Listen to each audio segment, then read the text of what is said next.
Hero का सच। तेनालीराम की कहानी। एक बार राजा कृष्णदेव राय दरबार में बैठे मंत्रियों के साथ विचार विमर्श कर रहे थे कि तभी एक व्यक्ति उनके सामने आकर कहने लगा, महाराज मेरे साथ न्याय करें, मेरे मालिक ने मुझे धोखा दिया है। इतना सुनते ही महाराज ने उससे पूछा, तुम कौन हो और तुम्हारे साथ क्या क्या हुआ। तभी वह व्यक्ति बोला, अन्नदाता, मेरा नाम नामदेव है। कल मैं अपने मालिक के साथ किसी गांव से एक गांव में जा रहा था। गर्मी की वजह से चलते चलते हम थक गए और पास में स्थित एक मंदिर की छाया में बैठ गए। तभी मेरी नज़र एक लाल रंग की थैली पर पड़ी जो कि मंदिर के कोने में पड़ी हुई थी। मालिक की आज्ञा लेकर मैंने वो थैली उठा ली। उसे खोलने पर पता चला कि उसके अंदर बेर के आकार के 2 हीरे चमक रहे थे। हीरे मंदिर में पाए गए थे, इसलिए उन पर राज्य का अधिकार था। परंतु मेरे मालिक ने मुझसे ये बात किसी को भी बताने से मना कर दिया और कहा कि हम दोनों इसमें से एक एक हीरा रख लेंगे। मैं अपने मालिक की गुलामी से परेशान था, इसलिए मैं अपना काम करना चाहता था, जिसके कारण मेरे मन में लालच आ गया। हवेली आते ही मालिक ने हीरे देने से साफ इनकार कर दिया। यही कारण है कि मुझे इंसाफ चाहिए। महाराज ने तुरंत कोतवाल को भेजकर नामदेव के मालिक को महल में पेश होने का आदेश दिया। नामदेव के मालिक को जल्द ही राजा के सामने लाया गया। राजा ने उससे हीरों के बारे में पूछा तो वह बोला, महाराज ये बात सच है कि मंदिर में हीरे मिले थे, लेकिन मैंने वो हीरे नामदेव को देकर उन्हें राजकोष में जमा करने को कहा था।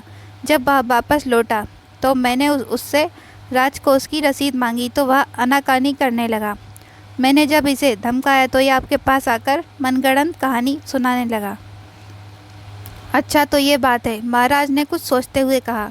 क्या तुम्हारे पास इस बात का कोई सबूत है कि तुम सच बोल रहे हो?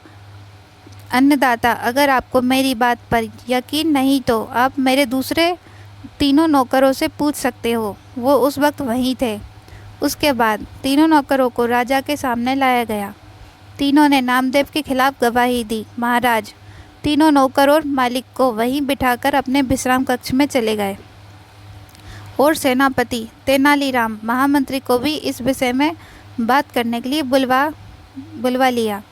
उनके पहुंचने पर महाराज ने महामंत्री से पूछा, आपको क्या लगता है, क्या नामदेव झूठ बोल रहा है? जी महाराज, नामदेव ही झूठा है। उसके मन में लालच आ गया होगा और उसने हीरे अपने पास ही रख लिए होंगे। सेनापति ने गवाहों को झूठा बताया। उसके हिसाब से नामदेव सच बोल रहा था। तेनालीराम चुपचाप खड़ा सबकी बातें सुन रहा था। तब महाराज ने उसकी ओर देखते हुए उसकी राय मांगी। तेनालीराम बोला, महाराज कौन झूठा है और कौन सच्चा, इस बात का अभी पता लग जाएगा, परंतु आप लोगों को कुछ समय के लिए पर्दे के पीछे छुपना होगा। महाराज इस बात से सहमत हो गए क्योंकि वो जल्दी से जल्दी इस मसले को सुलझाना चाहते थे, इसलिए पर्दे के पीछे जाकर छुप गए। महामंत्री और सेनापति मुंह सिकोड़ते हुए पर्दे के पीछे चले गए। अब विश्राम कक्ष में केवल तेनालीराम ही दिखाई दे रहा था। अब उसने सेवक से कहकर पहले गवाह को बुलाया। गवाह के आने पर तेनालीराम ने पूछा, क्या तुम्हारे मालिक ने तुम्हारे सामने नामदेव को हीरे दिए थे? जी हाँ। फिर वो तुम्हें हीरे के रंग और आकार के बारे में भी पता होगा। तेनालीराम ने एक कागज़ और कलम गवाह के सामने रखते हुए उससे कहा, लो मुझे इस पर हीरे का चित्र बनाकर दिखाओ। इतना सुनते ही उसकी सिट्टी पिट्टी गुल हो गई और बोला, मैंने हीरे नहीं देखे क्योंकि वो लाल रंग की थैली में थे। अच्छा, अब चुपचाप वहाँ जाकर खड़े हो जाओ। अब दूसरे गवाह को बुलाकर उससे भी यही प्रश्न पूछा गया। उसने हीरों के रंग के बारे में बताकर कागज़ पे 2 गोल गोल आकृतियाँ बनाकर अपनी बात साबित की। फिर उसे भी पहले गवाह के पास खड़ा कर दिया गया और तीसरे गवाह को बुलाया गया। उसने बताया कि हीरे भोजपत्र की थैली में थे, इस वजह से वह उन्हें देख नहीं पाया। इतना सुनते ही महाराज पर्दे के पीछे से सामने आ गए। महाराज को देखते ही तीनों घबरा गए और समझ गए कि अब सच बोलने में ही उनकी भलाई है।